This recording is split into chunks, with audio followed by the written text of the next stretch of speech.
Fala galera, Dizascope. Hoje estou muito feliz porque a gente está começando um novo quadro aqui no nosso canal Dizascope, que é o podcast do Dizascope. Vai ser um podcast de entrevistas. E a gente estava conversando aqui quem que vai ser o primeiro convidado, né? Pra gente começar esse quadro. E claro, a mais especial de todas, Valéria Gonçalves. Obrigado. Queria dizer que é uma honra, um privilégio estar aqui falando com você e com todo mundo, né, que está nos ouvindo. Poxa, um prazer muito grande ter você aqui nesse quadro do YouTube. Se você está ouvindo a gente aí pelo podcast, seja muito bem-vindo. Ou se você está nos assistindo aqui no YouTube. E eu queria trazer a Val aqui primeiro, para a gente inaugurar esse tempo aqui, né? Vai ser sempre entrevistas e mais uma conversa, um bate-papo, né? Do que assim... aquele conteúdo organizado de ensinar alguma coisa. Então eu posso fazer perguntas também? Não, aqui sou só eu, esse caso aqui. Tá bom, entendi. Mas sim, você pode fazer perguntas também pra gente conversar. Então a gente vai ter vários convidados aqui. Legal. Mas eu queria, nesse primeiro dia, falar um pouco sobre a gente, na verdade, né? Não só sobre a Val, mas falar um pouco sobre a gente, como é que a gente chegou até aqui. Legal. E eu sei que a gente já uma outra vez, numa conversa nossa, a gente falou, mas eu queria repetir um pouco da sua história, entendeu? Pra galera conhecer mais a gente e como é que você se converteu, como é que foi seu encontro com Jesus. Interessante, hoje mesmo eu recebi um direct de Instagram de uma pessoa, uma amiga querida, falando assim, Val, você precisa contar seu testemunho, eu queria tanto saber sua história, então acho bem oportuno estar gravando isso hoje. Bom, pra quem não me conhece, eu sou a Val, Valéria é meu nome, né? Eu tenho 32 anos. E a minha história de vida com o Senhor, ela é um pouco comum, assim. Eu, na verdade, a minha avó converteu, minha família toda era católica, apostólica, romana, né?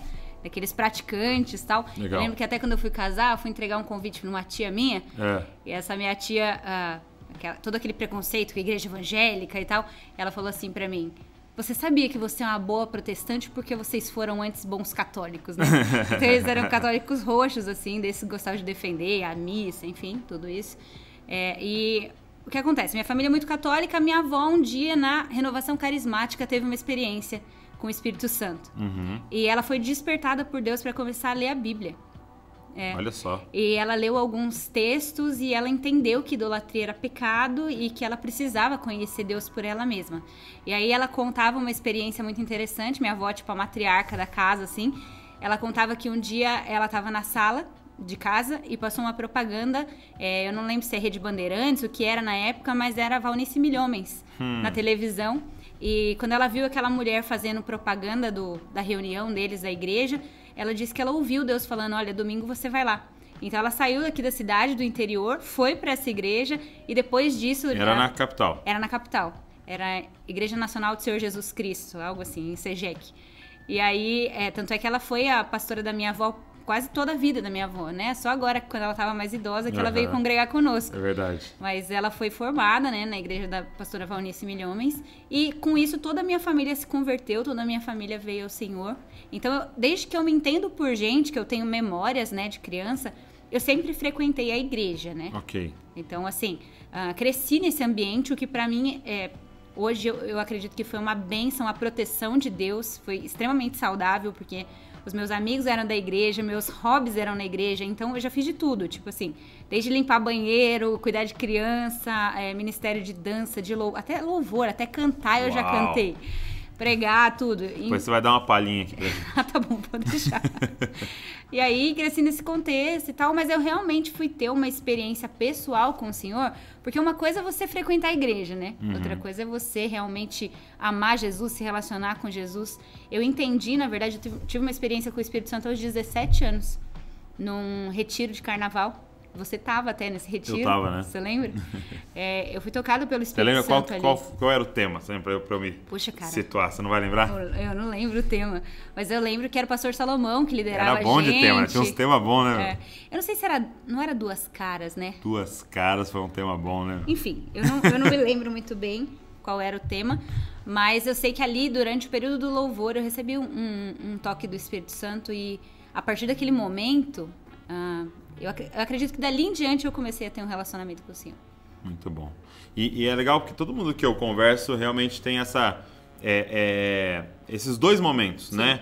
esse momento sendo construído dentro da igreja, Sim. e lendo Bíblia, e né, com os pais levando, mas tem uma experiência pessoal com o Espírito Santo. Por exemplo, eu era salva, eu já era salva. Eu tenho experiências de criança, de sonhos e de ouvir o Espírito Santo falando comigo a respeito de coisas que iam acontecer desde criança. Então, assim, não é que eu não conhecia Jesus, não é isso. Eu tinha um relacionamento, mas era superficial e talvez mais religioso.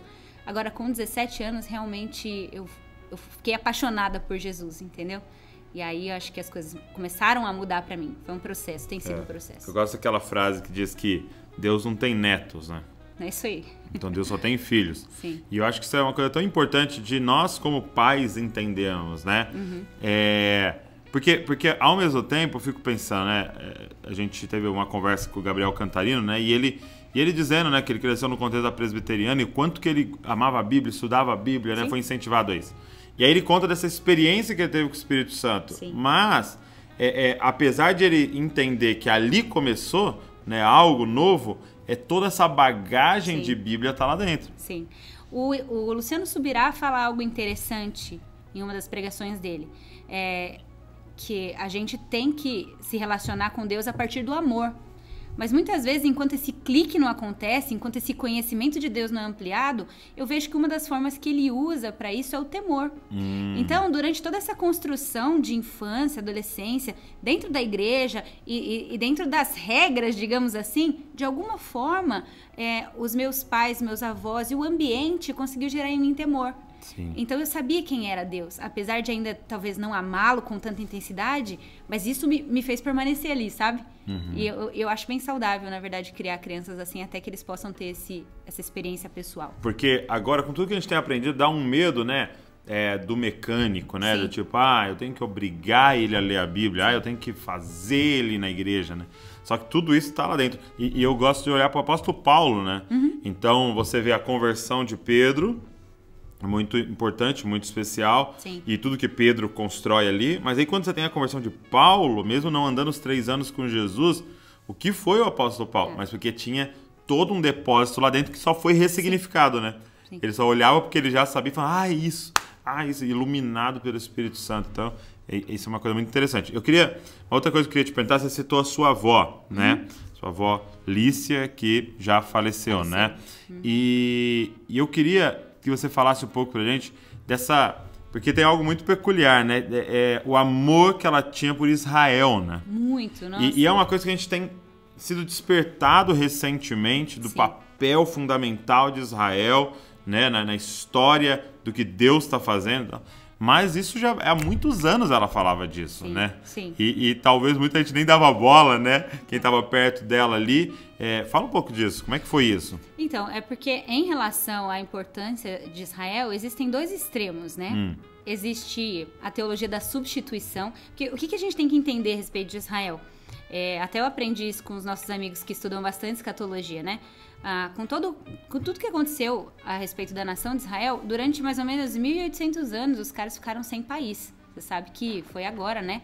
Acho que faz... pouco mais de 1948, né? Que o Estado de Israel voltou a ser um país e tal, reconhecido pela ONU, mas ele ficou muito tempo sem ter um lugar, sem ser um país. Então, as pessoas pegavam aquelas palavras, as profecias bíblicas a respeito de Israel, e elas simplesmente transformavam isso ou interpretavam ela não como algo para Israel, mas para o povo de Deus, para a igreja, né? Para a igreja. Então tem esse extremo da teologia da substituição, que realmente nega a importância de Israel hoje para os planos de Deus, os planos escatológicos, e tem o outro extremo, porque tem uma linha também no meio evangélico que acabou caindo ou descambando por um lado judaizante, né? Aquelas coisas meio bizarras de usar kippá, de tocar shofar e tudo isso. Nós não somos judeus, né? Nós somos gentios. Nós somos gentios. O que eu acho que aconteceu com a minha avó, que foi muito saudável, foi que ela, nesse contexto de igreja que ela se converteu, eles ensinaram ela a amar Israel, ensinaram os membros a amar Israel como o povo de Deus e como um povo participante das promessas de Deus para o futuro, entende? Como está escrito em Romanos, né? Todo Israel será salvo, enfim, eles estão incluídos nessa promessa final. Então, assim, eles sempre incentivavam muito a gente a olhar para Israel, nos explicavam bastante sobre os símbolos, enfim, como Israel sendo esse sinal, esse relógio onde a gente pode olhar para entender o tempo profético, assim, onde a gente está nessa estação. E é interessante porque a gente tem falado bastante de escatologia, né? E quando você vai ver algumas coisas sobre escatologia, fim dos tempos, e você vai ver sobre sinais dos fins dos tempos e as análises, você percebe que várias vezes a gente fica analisando as coisas para esse lado, né? Sim. Talvez porque é onde a gente mora, né? Sim. Mas não, dos Estados Unidos, você viu aquilo ali e tal, e o fulano, né? Só que quando você começa a estudar as profecias bíblicas, estão todas voltadas para lá, Sim. né? Para o Oriente Médio, para Israel, para o entorno ali, né? E a gente tirou os olhos, né? De lá. E a gente precisa voltar de forma saudável, equilibrada para isso, né? Na viagem que eu fiz para Israel lá com o Theo, né? Com o pessoal do Dunamis e tal, a gente foi com um grupo de pastores. Eu lembro que uma coisa me marcou muito, que o líder lá da viagem falou pra gente, né? Ele falou assim, somos como Ruth, né? Que chega para Noemi, uma judia, então Ruth, uma gentia, né? Sim, gentil, e Ruth, então, e Noemi é uma judia, e ela fala assim, o seu Deus será o meu Deus. Sim. Então, essa declaração nossa, né? A gente está olhando para Israel e falando, o seu Deus será o meu Deus. Aí ele disse assim, mas vocês ignoram a segunda parte, porque ela diz, o teu povo será o meu povo. Um exemplo que a gente pode dar, vai deixar bem claro para as pessoas, é como se eu quisesse casar com você, mas quisesse desprezar toda a sua família. Uau! Porque, na verdade, Israel, né, os judeus são a família de Jesus. A gente perde isso de vista. Jesus é um homem judeu de 33 anos que vai governar o universo. Né? Então ele se importa com o seu povo, ele se importa com Israel e ele tem um plano de redenção para o seu povo. E a gente fica vendo as imagens, né, de um Jesus totalmente europeu, né? Sim. E aí a gente esquece disso, de que Jesus é um judeu e que o Antigo Testamento, e até as pessoas estão alguns pastores incentivando você até a mudar essa linguagem com a primeira aliança, Sim. né? Pra não, porque dependendo da linguagem, você descarta, né? O antigo, você fala, né? que é velho, antigo, você fala, caiu em desuso, se não importa mais. E não é bem assim, né? Exatamente. Existe uma construção histórica, né? O Antigo Testamento, né? Ou essa primeira aliança, ela é essa construção. Ela não é o plano A que deu errado. É isso aí. E aí agora vamos fazer o plano B, que é a igreja. Não, ela é uma construção. É isso. E quando chega então em Mateus, tanto que Mateus começa com uma genealogia da primeira aliança. Começa mapeando a primeira aliança para falar, chegamos no ápice da história de Israel. Né? Chegamos no ápice. E quando... eu lembro que eu estava lendo Mateus mesmo. E Jesus chega para os discípulos, né, para os primeiros ali, para Pedro, e fala, siga-me. E ele larga o barco, ele larga as coisas, ele descobre depois que ele era casado. Ele larga tudo e vai seguir Jesus. E eu fiz essa pergunta para o Espírito Santo. Por quê? Sim. Por que ele largou tudo e foi seguir Jesus? E pra gente é difícil ir no domingo na igreja. Por quê, né? E o Espírito Santo me respondeu isso. Porque eles conheciam o Antigo Testamento inteiro e eles estavam aguardando o Messias. Eles sabiam todas as promessas, as profecias, e eles estavam esperando aparecer esse homem. É por isso que eles largam tudo. Tanto que os discípulos dizem, achamos. Sim. Aquele que Moisés estava dizendo, aquele que os profetas estavam dizendo. Então, quão importante é. A gente não consegue dar devida importância para Jesus se a gente não conhece a primeira aliança. Né? Sim, exatamente. E tudo que estava sendo profetizado ali. E como é necessário hoje uma leitura saudável dessa primeira aliança, né? Foi muito legal nesse contexto da minha avó, né? Que ela ensinou a gente a amar Israel, ela ensinou a gente a orar por Israel. Então, por exemplo, eu todos os dias nas minhas orações eu oro por Jerusalém. É muito engraçado. Eu tenho em mim, né, Isaías 62 e os Salmos que fala, ore por Jerusalém, que haja paz nela. E eu tenho ensinado meus filhos também a amar o povo de Deus, a se importar. E quem sabe até um dia, se eles quiserem serem missionários e evangelizar os judeus, porque a gente depende disso também, né, para a concretização das promessas, das profecias do fim dos tempos, né? Sim. Quando você lê no final a noiva, né, é uma junção, né, uma junção. de Israel, Israel Efésios, né? e a igreja, né? É isso. O muro foi derrubado. Isso, o homem e Cristo, né? Judeus e gentios juntos. adorando o Messias. É isso aí. Muito legal. E foi muito legal aquele dia, né? Tempos antes da sua avó falecer, que a gente juntou toda a família, né? Para agradecer ela por ter aberto o caminho, ido antes, né? Sim, ela viu algumas coisas antes da gente, né? Sim, isso foi muito legal. Muito bom. E aí, a partir disso, né? Você tem esse encontro esse encontro com o Espírito Santo e começa... Na verdade, eu acredito que ali eu tenha sido tocada por um dom mesmo. Naquele momento, né, com 17 anos, eu, na verdade, recebi o dom de línguas. Entendeu? Sim. E a partir dali, realmente eu comecei a entender e interagir melhor com o Espírito Santo. Ok.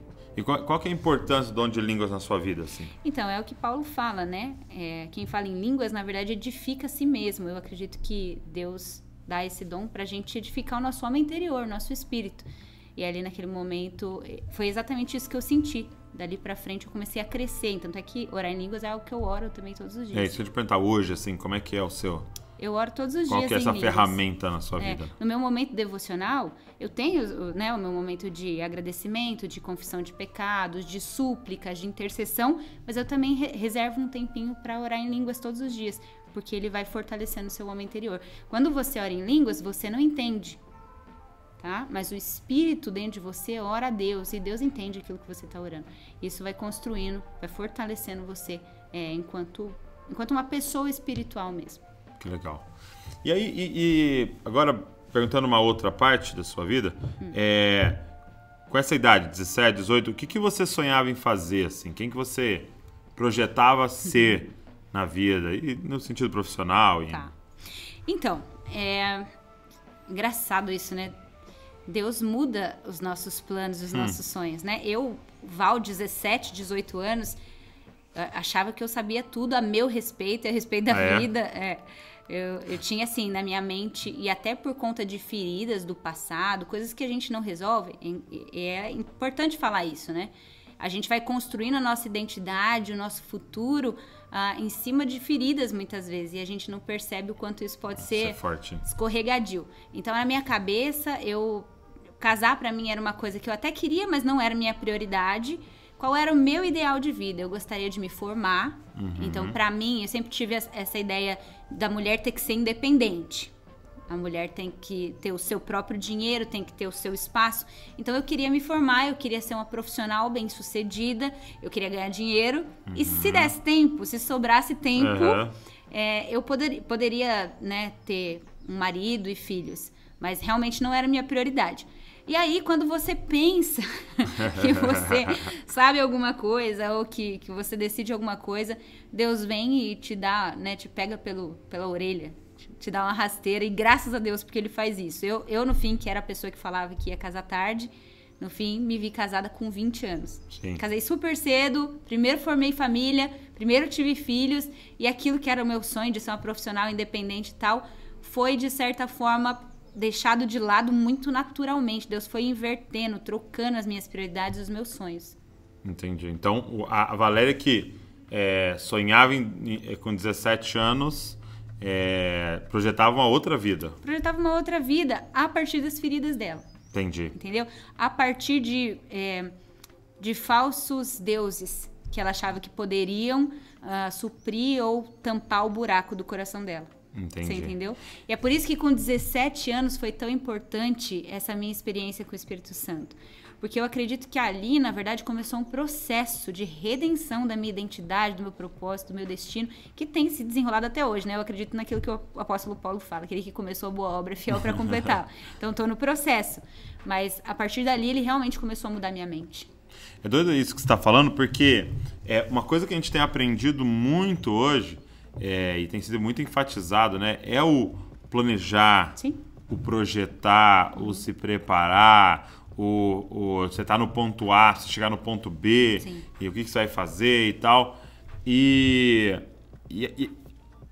apesar disso ser muito bom, num certo aspecto, quão perigoso é? Porque e se o ponto B não é onde era pra você estar chegando, e daqui a 10 anos você fala, nossa, estou 10 anos investindo para chegar lá, e Deus tinha essa outra direção, né? Sim. Essa linha fina entre planejar e se organizar e sonhar e ter visão e ter objetivo, mas ouvir o Espírito Santo, né? É isso. E que não fala muitas vezes dos próximos 30 anos, né? Não. Fala dos próximos mês. Por exemplo, uma das coisas que ele falou pra mim, e não muito depois desse retiro que eu vivi, foi que eu precisava saber a Val que ele tinha criado. Eu precisava conhecer a Val que ele tinha criado. E, na verdade, foi a partir de uma expansão do conhecimento de Deus que eu fui expandindo o conhecimento sobre mim. E a hora que eu parei pra observar onde eu tava, aquela vida que eu tava projetando não fazia mais sentido para aquilo que eu realmente era, sabe? Entendi. É como se eu tirasse uma base e aí não tinha mais sentido o que estava sendo construído em cima. Uau. Entendeu? Então foi isso que ele fez comigo. Na verdade, ele foi abrindo meus olhos pra minha identidade nele, entendeu? Entendi. E eu queria que você falasse um pouco, né, sobre... Eu lembro muito, claro, né, de um dia em que você teve, assim, um insight do Espírito Santo, Sim, né? Foi um processo de cura interior sozinha. Porque eu lembro, assim, da cena, do dia, eu estacionando na frente do apartamento, né, que a gente morava, e você com a cabeça encostada, assim, no vidro, né, no banco do passageiro, com a cabeça encostada no vidro. Sim. E você virou pra mim e falou, entendi. Aí eu falei, o quê? Né? Não tava nem conversando na hora. Entendeu o quê? Né? Entendi. E aí você começou a desconstruir várias coisas ali na sua identidade. Como é que foi isso, assim? Então, depois desse despertamento, eu comecei a reparar que existiam muitas mentiras na minha mente. Eu comecei a entender que a minha mente mentia pra mim muitas vezes. Minha mente mente. Minha mente mente.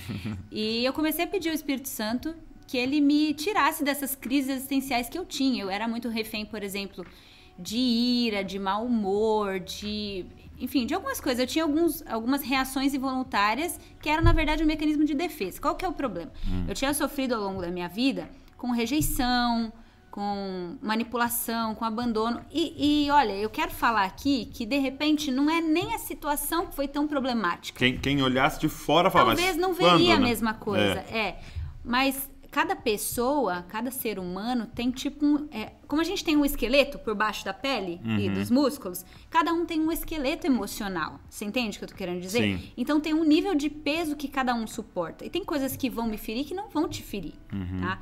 Então é muito louca a construção do ego humano, né? Porque você vai arrumando jeitos de sobreviver na selva que é a vida, né? Sim. E o que acontece? Essas coisas foram me ferindo ao longo do tempo, né? Rejeição, abandono, manipulação, enfim. E eu desenvolvi... Você tem duas alternativas quando isso acontece com você.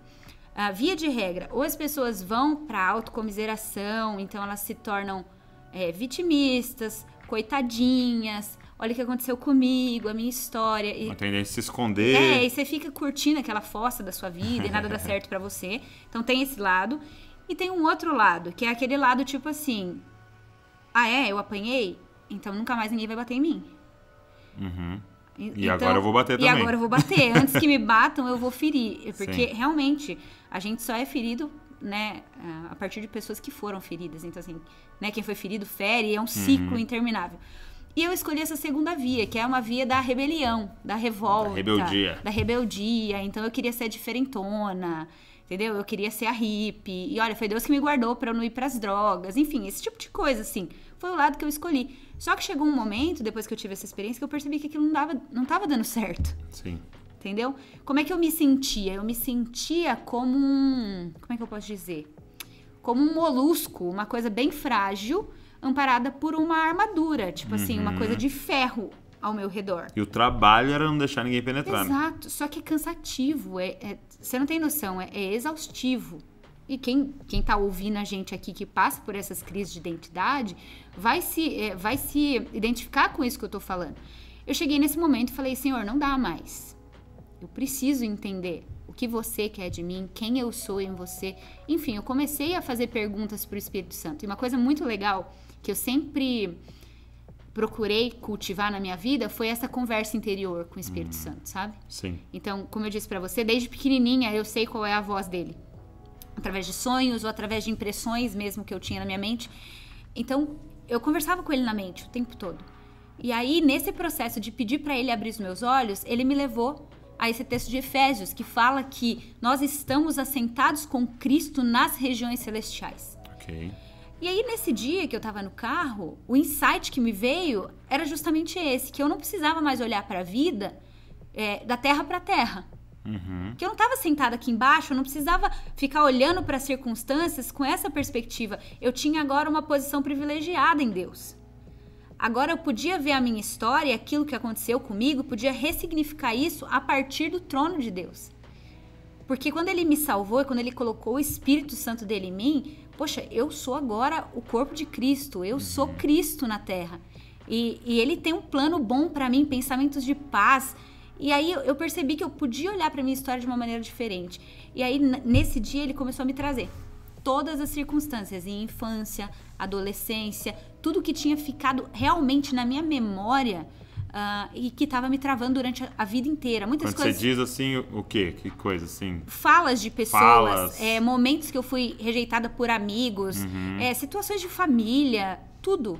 O que eu percebi? Que cada situação dessa que a gente vive, que a gente é ferido, é como se o diabo ali conseguisse trancar um cadeado em você. E você fica vivendo aquele peso, ou colocou uma mochila com tijolo nas suas costas. E você, sem pensar muito a respeito daquilo, você aceita aquele fardo e passa a carregar ele durante a sua vida. Chega um momento que você não aguenta mais. Você tá curvado. E ali foi um insight. Ali eu consegui olhar para essas memórias que eu tinha e perceber quais tinham sido as mentiras que o diabo tinha plantado em mim, em cada uma delas, e que eu não precisava mais olhar para elas da terra para terra. E aí o Espírito Santo começou a me falar a verdade sobre mim. Toda vez que você passa por rejeição, por abandono, não sei o quê, você tem que perceber, na verdade, que existem mentiras centrais que sustentam tudo isso. E o que o Espírito Santo fez foi começar a chutar cada uma dessas mentiras. Com a verdade. Com a verdade, Começou a colocar a palavra, né? Na verdade. E isso começou a redimir minha história, redimir meu propósito, né? Redimir minha identidade. E é interessante porque, assim, você tem, por exemplo, você citou a ira, vai. Sim. Então você tem a ira. Eu sou brava, sou não sei o quê. Tal. E aí, às vezes, a gente vai tentar falar assim, não, você ser menos brava. Então eu vou tentar ser mais calma. Só que é um fruto, né? Entendeu? Então, é o que você falou, é exaustivo, porque se eu ficar todo dia lá tirando, é exaustivo isso, né? Então você tem que ir na raiz, né? E matar. E aí, automaticamente, isso vai parar de vir, né? Isso vai parar de acontecer. O que eu aprendi, e isso eu aprendi não tem muito tempo, mas pra mim deu linguagem para aquilo que tinha acontecido, que às vezes eu não sei explicar, mas deu linguagem para aquilo que tinha acontecido, é que no livro de 2 Timóteo, a Bíblia vai falar que a gente não recebeu um espírito de medo, né?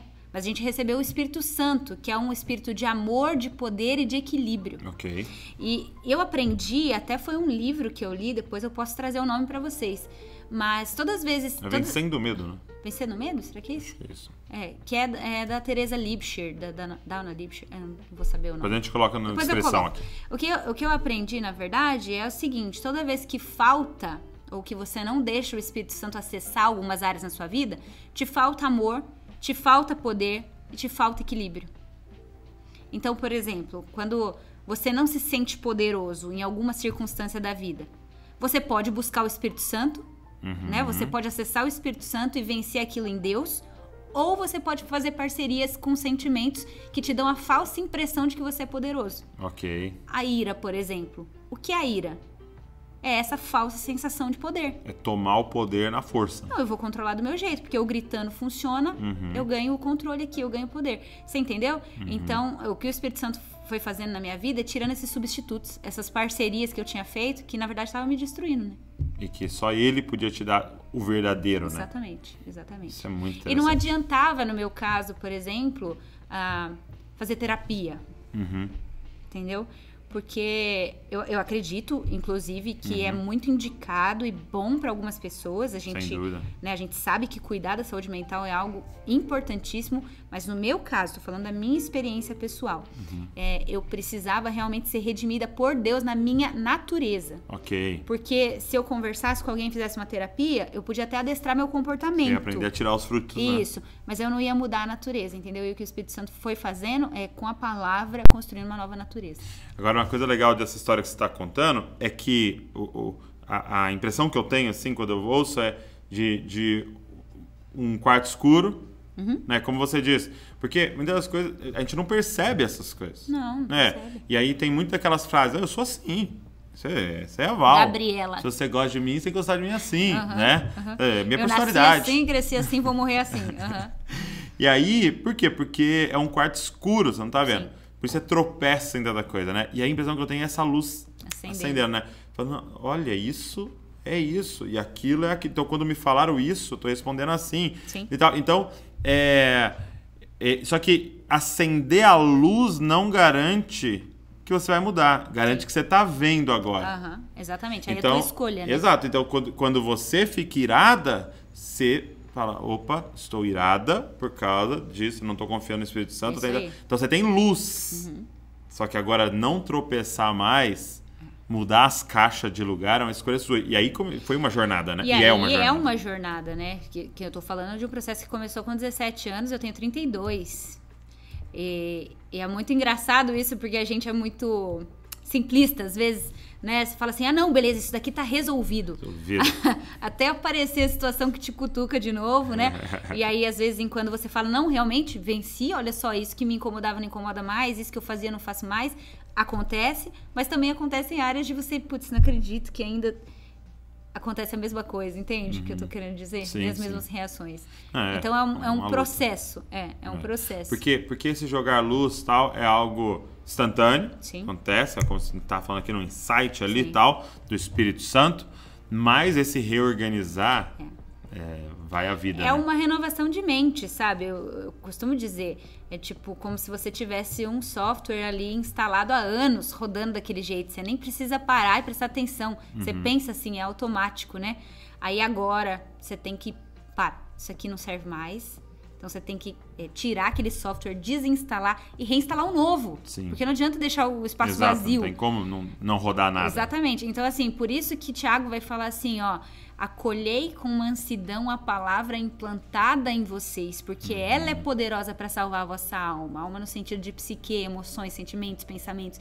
Então, é a palavra e essa renovação da mente, como diz lá em Romanos 12:2, que vai te dando essas ferramentas para poder escolher diferente quando as situações tentadoras, adversas, eu não sei como é que você quer chamar, mas quando elas aparecerem. Então, depende também do quanto você está disposto a jogar água limpa na tua mente. Entendeu? É esse trabalho diário. Diário.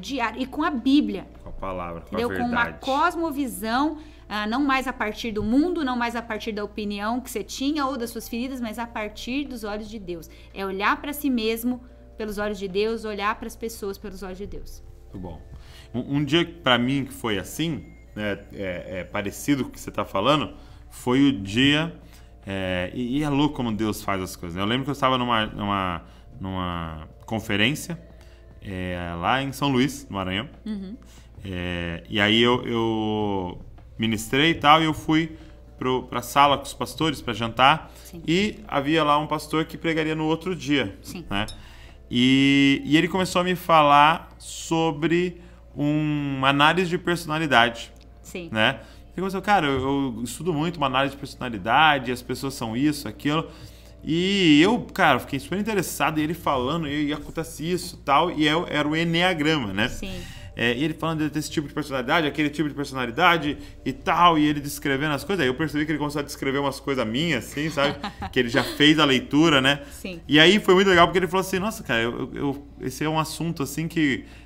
quase eu não converso com as pessoas que elas não dão bola. E você tá dando bola. Eu fiquei tipo 1 hora ouvindo ele. E aí, eu cheguei em casa, passou um tempo, a Mundo Cristão me mandou um livro sobre isso. Sim. Né? Que é um livro até que a gente já indicou, uma jornada de autodescoberta. E esse dia foi assim pra mim, esse dia do livro, né? Quando eu fui e comecei a ler sobre a minha personalidade que mais me descrevia, que no caso no Enneagrama é o número 9, né? Sim. Pacificador. E, cara, foi incrível como acendeu uma luz. E eu comecei a enxergar o meu interior, né? E vendo por que eu faço as escolhas que eu faço, por que eu tô agindo da forma que eu tô agindo. E o que foi mais marcante para mim foi a minha maior qualidade é o meu maior defeito. Eu falava, como? Né? Porque ele falava o nome da personalidade, por exemplo, pacificador, uma coisa boa, né? Ótimo. Pacificar, uma coisa boa. Mas tem um pecado, ele colocava um pecado para cada um. que é a preguiça. Uhum. Aí eu falei, mas como, né? O cara é o pacificador e a preguiça. E ele é o da paz, porque ele tem preguiça de entrar em contato com sentimentos ruins Sim. e situações adversas. Então ele é o da paz. Só que aí nessa paz ele passa pano. Sim. Ele Sim. né, negocia a verdade. Porque, e aí a minha maior qualidade, um pacificador, né, é o meu maior defeito. E aí eu comecei a ver as coisas da minha história. Eu comecei a ver, por exemplo, no meu emprego anterior, várias conversas difíceis que eu não tive e que prejudicou. Deu problema, né? E todo mundo falava, poxa, é muito bom ter você aqui porque você pacifica o ambiente, mas várias coisas, né, no nosso casamento, Sim. com as crianças, evitando situações difíceis e tal, isso jogou luz, cara, e entendimento, assim, e aí é uma escolha diária de não tropeçar nessas coisas, de tipo, precisa conversar com fulano. Conversar com fulano, mas vamos. Marca aí e tal. Eu sei que não é natural pra mim, eu não sei se um dia vai ser, mas agora eu tenho consciência, né? Eu conheço o Douglas. Sabe que eu gosto muito de falar sobre identidade, né? É realmente a coisa da sua vida. Não adianta, onde você tem é uma mais... palavra, né? onde você é mais castigado, maculado, é onde Deus redime e faz virar realmente o seu chamado, o seu ministério, né? Por exemplo, quando eu fiquei sabendo do Enneagrama e a gente leu, eu fiquei encantada, principalmente porque você vê naquele misto de personalidades que ali, em cada um sendo do seu jeito, existe a expressão de Deus. Porque Deus nos criou a sua imagem e sua semelhança. Então, se nós queremos conhecer mais a nosso respeito, primeiro a gente tem que aumentar o conhecimento de Deus. Quando eu conheço Deus, eu me conheço. Porque eu fui criada à imagem e semelhança dele. Então, quando eu vi o Enneagrama, eu comecei a ver características do Cristo em todas as personalidades. Só que como nós somos seres que pecaram... Sim. Então, para cada lugar onde há virtude, onde há beleza, onde há amor e tal, existe um correspondente do pecado que nos deforma. Meu Deus. Que nos tira Sim. dessa imagem, dessa semelhança perfeita, né?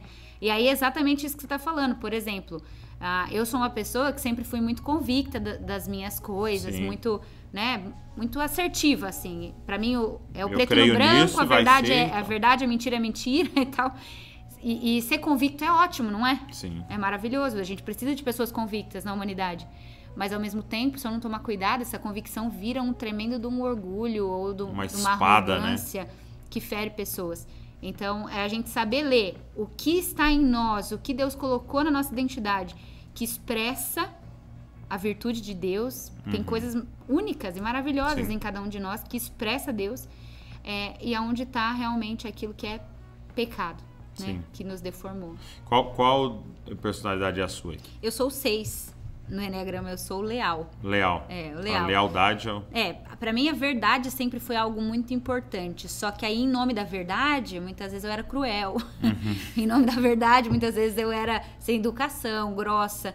E aí, acho que conhecer mais a Deus e, por consequência, me conhecer, fez eu entender que a verdade sem amor vira crueldade, né? Então, assim, aprender a dosar. Não negociar a verdade, mas falar de um jeito mais polido, mais educado. Tem hora certa para falar. Sim. Tem lugar certo para falar. Né? Muito bom. E qual que é o pecado associado? O pecado do número 6 é o medo. Realmente. Interessante ele colocar o medo como pecado, né? Mas por que o medo? Porque um dos valores importantes para o leal é a segurança.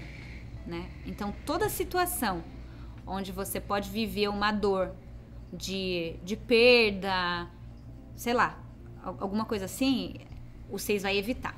Então, tipo assim, situações que me deixem insegura, eu saio fora, entendeu? E a vida inteira, realmente... Então, 6 não pula de paraquedas. Imagina, jamais. Vai nem montanha-russa direito. Não pula de paraquedas e não deixa o marido pular de paraquedas. Entendi. Aí o que é legal? De você entender o que é o nível saudável da tua personalidade e o que é o nível que já tá na dor ali, adoecido. Então aí você consegue dar uma equilibrada. Uma vez eu lembro quando a gente teve contato com o livro, né? Uma jornada de autodescoberta, que a gente estava indo no shopping, você foi lendo o livro em voz alta para mim, né? Sim. E aí você leu o meu número 9. E aquilo fez, né, puf, né, igual a Luísa faz, né? A Luísa faz isso, Tipo assim, cérebro explodindo. Uma informação muito boa, puf. E eu lembro que você leu pra mim e tal. Aí eu cheguei no shopping, né? E a gente foi numa loja. E aí você pegou duas... Verdade. duas camisetas, sei lá, duas coisas lá de roupa, uma coisa de roupa. Você me mostrou. Qual você prefere? Qual você prefere? Qual que você acha mais bonito? Cara, na hora, gente, eu lembro do esforço mental que eu comecei a fazer. E aí eu percebi uma coisa. Eu não sei qual eu acho bonito. Já pensou? Eu não sei qual eu gosto. Porque a minha cabeça funciona assim. Qual ela quer que eu responda que é bonito? Uhum. Tipo assim, qual é a resposta certa aqui? Sim, sim. Para que o ambiente fique gostoso e de paz e agradável. Eu não quero ter briga com ninguém. Eu lembro de viajar, e eu lembro que eu trabalho, né, sei lá, das 8 às 5, às 6, às vezes às 7 horas Sim. aqui, né? E aí eu ia viajar e eu tava, tipo assim, dava 11 horas da manhã, eu tava exausto na viagem. Sim. Meio-dia eu tava exausto. Eu falei, meu Deus, mas eu trabalho 8, 10 horas lá em Bragança. Por que quando eu tô viajando? E aí eu reparei, porque eu tô com desconhecidos. E eu fico nesse exercício constante. O que é a coisa certa de falar? O que eu preciso fazer? O que eu preciso? Como é que eu me comporto? O que eu como? O que eu não sei o quê? Tal, constante. Aquilo era exaustivo pra mim. Né? Só que o pior de tudo era isso. Eu não sei o que o Douglas gosta.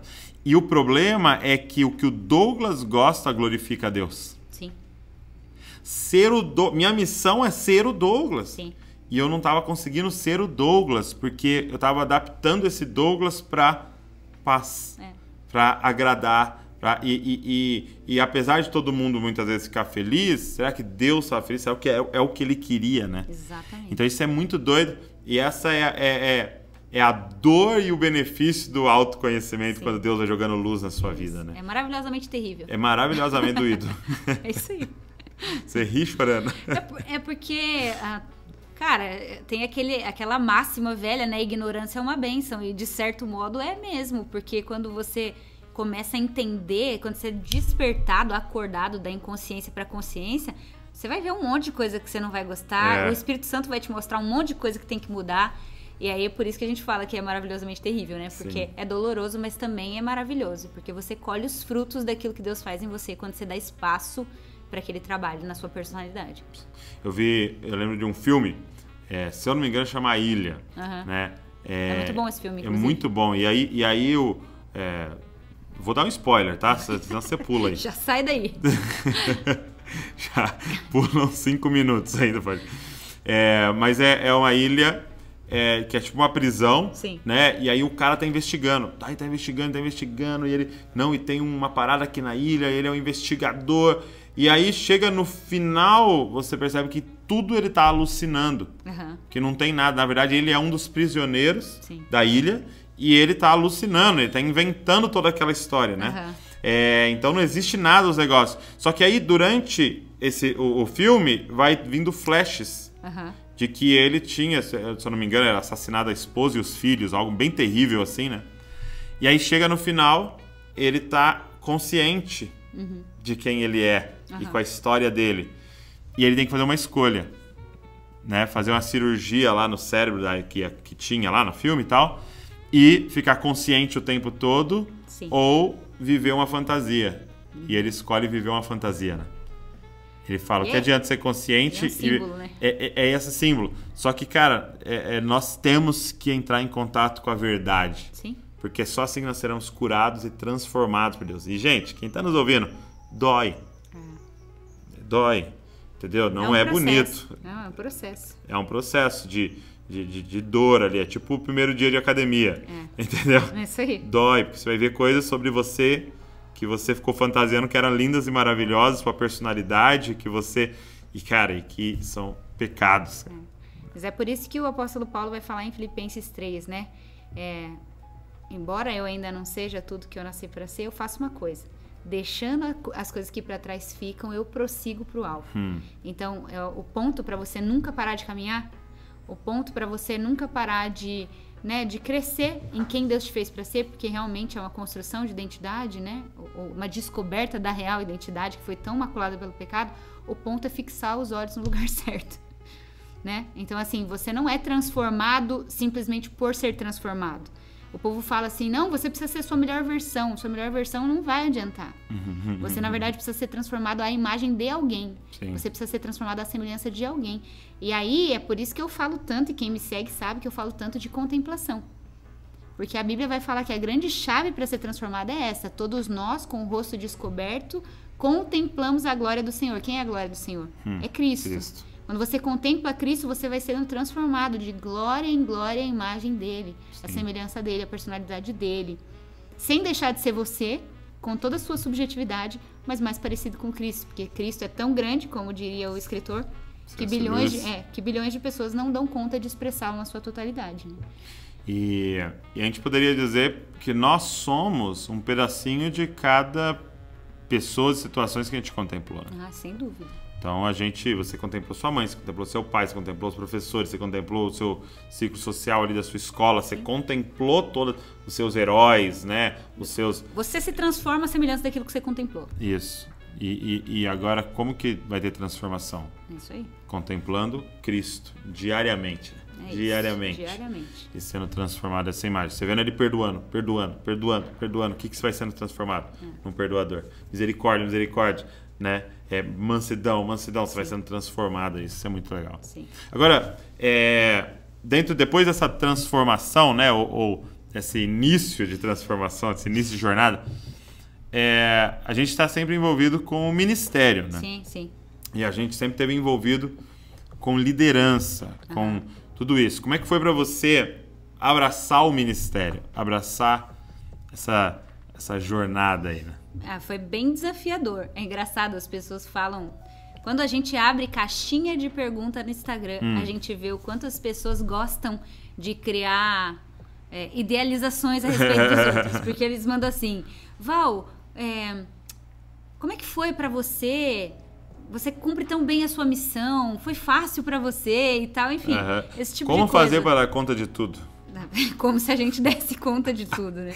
Quem descobrir nos manda, né? Manda aí a resposta. Manda aí um podcast pra gente. Mas foi bem difícil, até porque eu tinha toda aquela construção de tipo, eu vou ter uma vida, e de repente o Espírito Santo pegou e me virou de ponta cabeça, né? Não vou casar, caso com 20 anos. E aí eu lembro que quando eu decidi casar com você, algumas pessoas ainda bem próximas de mim, que tinham tipo... voz na minha vida, porque a gente dá a frequência do coração para as pessoas falarem, né? Falava assim, sério, você vai casar com um pastor? Tipo, você vai ser pastora. Então, assim, cara, foi bem desafiador. Pastora. Foi bem desafiador. E aí teve aquela fase de achar que o ministério era teu e que eu era só um suporte. E, de fato, sou um suporte. Sim. Mas de pensar que Deus ia operar tudo através de você e que eu tava ali pra ti. Eu sou uma funcionária do Ministério Douglas Gonçalves. Não é isso. Mas é tipo assim, até por conta da minha personalidade, seria muito mais fácil ficar escondida. Eu tenho essa tendência. Tem gente que tem essa... Como é que chama? Esse desejo de aparecer, de se mostrar. Gosta, né? A minha tentação é pra me esconder. Então, assim, eu ando naquela máxima, né? Quando eu sentir vontade de esconder, aí eu tenho que aparecer. Porque senão, eu não apareço nunca. Sim. Mas foi bem difícil pra mim, assim, fazer essa transição de pensamento, de tipo assim, poxa, Deus não uniu pessoas, ele uniu propósitos. Sim. Então tem algo em mim que eu posso contribuir, que também vai, né, que vai comunicar, que vai edificar pessoas, que vai acrescentar naquilo que Deus está fazendo, né, através da gente. Aí eu passei por toda aquela crise de tipo assim, não sei qual é o meu propósito, meu Deus, qual é a minha habilidade, que acho que todo mundo que todo mundo passa, né, nessa construção passa, até que Jesus me ensinou que o meu propósito está na junção de uma necessidade que está na minha frente e de uma habilidade que eu sei cumprir. Então, quando eu comecei a pensar assim, eu comecei a ser eficaz nas coisas que eu fazia. Então, assim, tem uma necessidade aqui, eu tô aqui para servir. Porque, dá um exemplo, assim. Desde de lavar banheiro, tipo, o banheiro tá sujo. Eu tenho uma vassoura e sabão. Mano, é minha responsabilidade lavar. Entende o que eu tô falando? Sim. Ou, tipo, tem um culto de mulheres e alguém precisa pregar. Tá bom, eu tenho língua e tenho uma Bíblia, eu vou pregar. Tem um cérebro. Você entendeu? Sim. Então, isso me ajudou nessa construção de entender aquilo que Deus ia fazer através de mim. E é surpreendente. Porque quando é realmente o Espírito Santo fazendo através de você, você fala, cara, não sou eu que faço. Sim, isso é muito incrível. E como é que foi pra você essa questão, né, você citou do pregar. né? Porque é um grande desafio, assim, Sim, a gente é um desafio pra mim. se expor, né? E ir lá e, né, estar na frente de todo mundo e falar. Sim. Quando é que você decidiu abraçar isso, assim? Porque você está falando dessa personalidade que deseja mais se esconder, ficar nos bastidores, né? Tá. Quando eu entendi que eu tinha o que falar Ok. e que as pessoas queriam ouvir. Que o pouco que eu tinha caminhado já era mais longe do que algumas pessoas. E que o óbvio podia ajudar muita gente. Olha só. Porque quando você está cercado de pregadores incríveis, por exemplo... Quem, por exemplo? Você... Por exemplo, tem você, tem o seu pai. E a gente tem amigos, né, que sim, pregam há muito tempo e tal. E aí você fica naquela preocupação de tipo assim, mano, acho que eu não tenho que contribuir porque eu não tenho uma revelação uau para dizer. Né? Um dia, uma amiga minha, inclusive, se ela... Um dia eu ouvi isso, quero dizer, Érica Barreto, amo você, você foi muito importante na minha vida. Sim. Um dia eu conversando com a Érica sobre isso, a Érica me falou assim, Val, às vezes você tem que olhar para isso como comida. Os pregadores uau são lasanha. Lasanha a gente come quando? De domingo. Mas sabe o que sustenta as pessoas? Arroz com feijão. Uau. Aí ela falou pra mim assim, não tenha medo de falar arroz com feijão. Então, isso de certa forma foi uma chave que me liberou. Virou uma chave em você. Virou uma chave em mim, entendeu? E aí eu entendi aquilo que está escrito também em Coríntios, né? O que importa, na verdade, dos dispenseiros, daqueles que Deus chamou, é que eles sejam achados fiéis. Não que eles sejam achados incríveis. É que eles sejam achados fiéis. Então tem uma medida que eu posso exercer... Então não são os habilidosos, são os fiéis. Fiéis, entendeu? Então tem uma medida que eu posso exercer que é em fidelidade. Então, assim, eu preciso pregar a palavra, eu preciso ser um arauto e eu preciso levar a pessoa até um encontro. Eu não preciso fazer o encontro. É papel do Espírito Santo. Eu sou uma ferramenta. Entende? É como ele fala com Jeremias, com Moisés, é tipo assim, vai e abre a boca. Ai, Deus, mas eu não sei falar, não sei o que, porque essa foi a minha desculpa há muito tempo. Ah, mas eu não sei falar, não sei o que. Eu vou encher a sua boca. Só abre. Porque o inverso seria verdadeiro, né? Porque se você não tem esse raciocínio e você vai muito bem, isso aí ia se encher de orgulho, Exato. Né? Porque você vai achar que é você, né? Exato. Então, você tendo um resultado, vamos dizer assim, né? Você consegue atribuir tudo ao Espírito Santo, porque você sabe da sua incapacidade, né?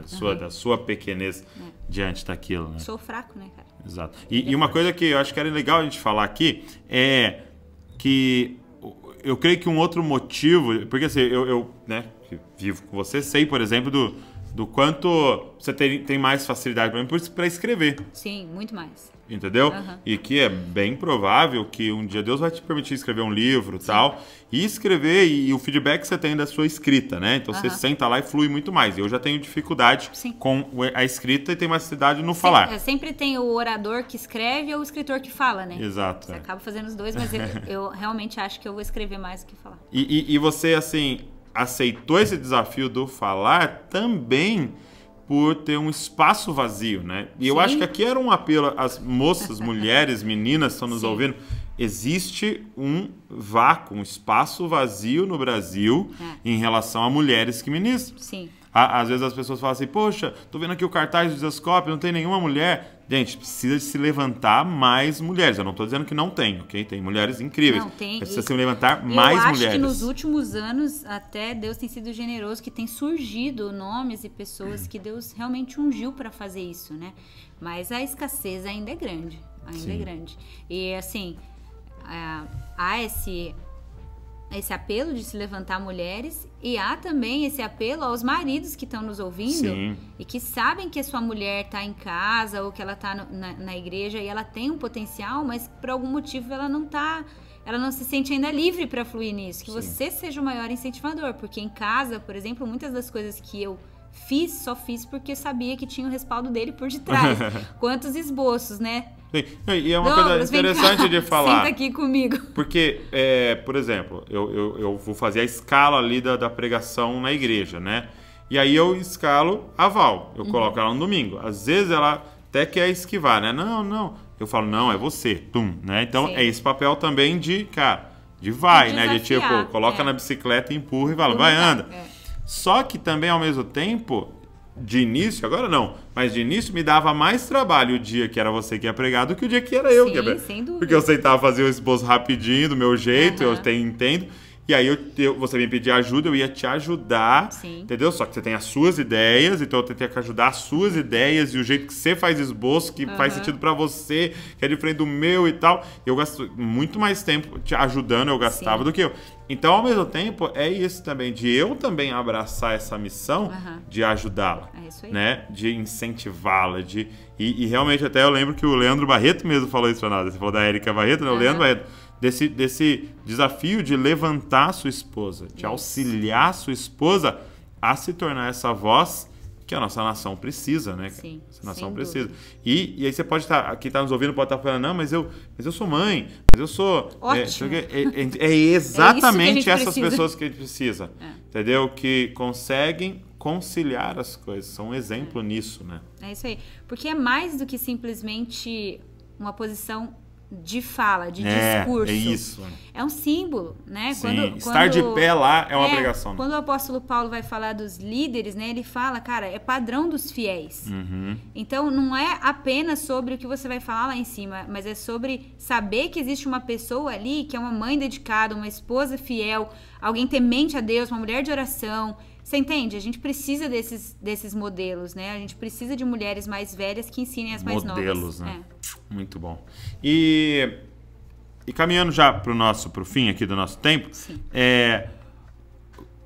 essa última temporada eu vi você se dedicando a uma temática. E eu queria que você falasse um pouco pra gente do porquê.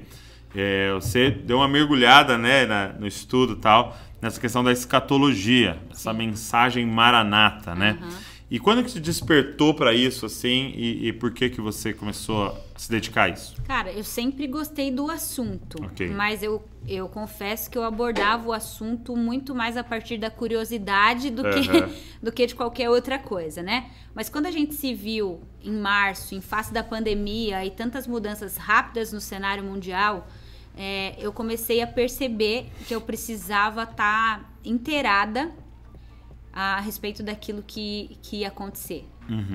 E aí não mais numa perspectiva de curiosidade, mas de responsabilidade. Eu percebi, para falar a verdade para você, que as coisas vão acontecer mais rápido do que a gente estava imaginando, e que eu tenho 2 crianças sendo criadas dentro da minha casa e eu preciso levar elas a um lugar de amor por Jesus, porque a gente não sabe o que vai ser requerido delas quando elas forem adultos. Então, na verdade, foi mais por isso que eu mergulhei agora, principalmente esse ano, na escatologia. E aí, com a ajuda do Vitor Vieira, do Ângelo Baz, desses nossos amigos que têm estado perto da gente. E eu confesso que estudar escatologia esse ano produziu algo muito mais valioso que a própria escatologia. Que eu sempre fui uma pessoa, assim, constante. Eu sempre falo isso, nunca tive dificuldade com constância. Eu sou uma pessoa rotineira, uma pessoa de hábitos. Então, o pessoal às vezes fala, ai, que dificuldade fazer devocional. Ok, você faz, você consegue colocar constância, mas o desafio é no meio da constância você tem intensidade também. E estudar escatologia, na verdade, me deu intensidade, me deu amor por Jesus, me deu um fogo, entendeu? No coração, assim, por querer a volta dele, por querer vê-lo. Aumentou a chama. Vontade, entendeu? De jejuar por saudade do noivo, então aumentou, isso foi muito bacana, foi... Que eu acho, na verdade, que é o efeito esperado, né? Quando você realmente estuda escatologia de verdade, e não a partir da curiosidade, eu acho que ela te leva a um aumento de paixão, de amor por Deus. Eu gosto muito do que o Vitor fala, né? Sempre que ele vai falar sobre esse assunto, ele abre o capítulo 1 de Apocalipse e fala a revelação de Jesus Cristo. Então não é um livro sobre curiosidade, sobre o anticristo, é um livro sobre Jesus Cristo, a revelação de quem ele é. Sim. Então o resultado tem que ser queimar de amor por ele mais e mais, né? E aí é legal porque você começa a ler, quando você tá imergido no assunto, você começa a levantar isso em casa. Então, assim, a gente começou a ter mais conversas com as crianças a esse respeito. E eu acho que isso é muito importante, porque eu, que fui uma criança, né, nascida nos anos 80, e ali... O meu contexto de escatologia era dispensacionalista, né? Então, quando você falava da volta de Jesus, era sempre uma abordagem a partir do medo, né? E do escapar, né? E do escapar. Eu consigo lembrar, assim, de noites que eu dormia, assim, ó, angustiada com essa volta de Jesus. Porque, tipo, era um medo. Você nunca tinha certeza se estava bom o suficiente. Até porque tinha aquela... A religiosidade também envolvida. Da religiosidade. Né? Mas como era essa espera desse rapto, né? Ah, não, Jesus vai voltar como um ladrão. Tinha muito disso, né? Sim. Quem é crente velho aqui vai entender o que eu tô falando. E essa mudança de perspectiva, essa linha de interpretação que a gente estuda agora, pra mim, é muito mais bíblica, faz muito mais sentido. É porque te gera desejo, né? Isso, e não então, medo. o Espírito e a noiva dizem, vem. Não tipo assim, ai meu Deus, será que ele tá vindo? Né? O Espírito e a noiva dizem, vem. É um desejo. Volta, meu noivo. É um noivo, não é um ladrão, né? Sim. É um noivo. Então, isso é muito legal. E até falar para toda a galera, né, a boa notícia de que nós, esse ano, né, conferência Dizascope 2020, sim. E eu acho que vale, já que nós estamos nesse contexto todo aqui, falar para a galera qual vai ser o tema, né? Tá. Esse ano, o tema da conferência do Dizascope vai ser Maranata. Uau. Muito bom. Galera, se prepara aí que vai ser poderosíssimo e vai ser totalmente online esse ano, né? Sim. Por causa da pandemia, a gente decidiu fazer ela totalmente online e a gente quer fazer esse convite para você participar.